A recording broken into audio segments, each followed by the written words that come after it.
Demand तो हमारी यही है सरकार से कि उसने जो शहीद हुआ है वो उसका शहीदी का दर्जा उसको दिया जाए और उसके जो बच्चे हैं उनके लिए कम से कम भी उनकी पढ़ाई के लिए या उनके भविष्य के लिए कम से कम भी 1 करोड़ रुपया गवर्नमेंट उनको दे मदद के तौर पर, ताकि वो बच्चे जो हैं वो आगे बढ़ सकें और अपनी ज़िंदगी जो है वो संभाल सकें, क्योंकि ये बहुत गरीब फैमिली है और उसी के सिर पर वही विजय कुमार कमाने वाला था इनके घर में।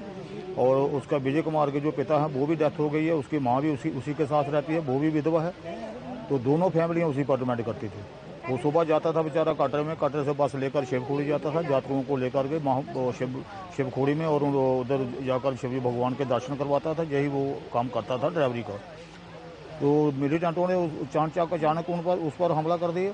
और जैसे कि यात्री बता रहे थे, हॉस्पिटल में हमने यात्रियों से बात हुई, जो लोग बचे हुए थे वो बता रहे थे कि वो मिलिटेंट आकर के वर्दी पाई हुई थी खाकी आर्मी वाली, और वो उसको बोल रहे थे कि सवारियों को नीचे उतारो और बस को रोक। उसने रोका नहीं, ऐसे नहीं किया तो उन्होंने गोली मार दी। उसकी लात में पहली गोली लगी तो उसने सवारियों को कहा कि भाई आप छुप जाओ, ये मिलिटेंटों ने हम पर हमला कर दिया है, आप सीटों से उतर के नीचे बढ़ जाओ बस के अंदर।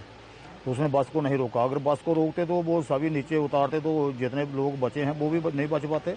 ये उसने बहुत बड़ा काम किया है और इसलिए मैं सरकार से निवेदन करना चाहता हूं कि सरकार उसको शहीदी का दर्जा दे और उसकी जो फैमिली है उसको नौकरी मिलनी चाहिए और उसके बच्चों के लिए कम से कम भी करोड़ रुपया उनको मिलना चाहिए। विजय कुमार मेरे से छोटा भाई था मेरा, उसी पे वो ड्राइवरी करता था। बाकी हम भी मजदूरी करते हैं, उसी पे घर डिपेंड था। उसके 2 छोटे छोटे बच्चे हैं और एक घर वाली जो रह गई है पीछे। उसका सरकार की तरफ से यही है कि जैसे उन मिलिटेंटों ने अभी मारा है, एक 1.5 साल का बच्चा, एक 8 साल का, उसके पढ़ने के लिए जहाँ उसकी घर वाली को कोई नौकरी दी जाए और जो है जो भी सरकार की तरफ से उन्होंने डीसी साहब ने आश्वासन दिया हुआ है कि उसकी घरवाली को नौकरी देंगे। तो हमें मिलिटेंट तो पहले तो ये हो गया कि गाड़ी का एक्सीडेंट हुआ, हमें मिलिटेंटों का पता नहीं था। जब उधर जाके चला गई वो मिलिटेंटों ने गोलियां चलाई हैं, मिलिटेंटों का अटैक हो गया है। और जैसे उधर भी यात्री जो उन्होंने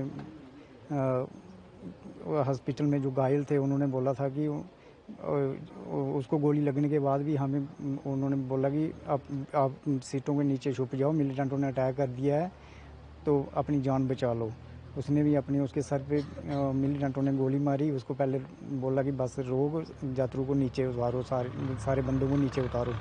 उसने नहीं उतारा, उसने आगे जाने के लिए फिर उसको गोली मार दी। गोली मारने के बाद बस नीचे गिरी गई, उसकी तो मौके पे ही मौत हो गई। उसके बाद अगर बस नीचे ना उसकी थोड़ी आगे जाती तो हो सकता है उन्होंने सारे मार देने थे यात्रियों की।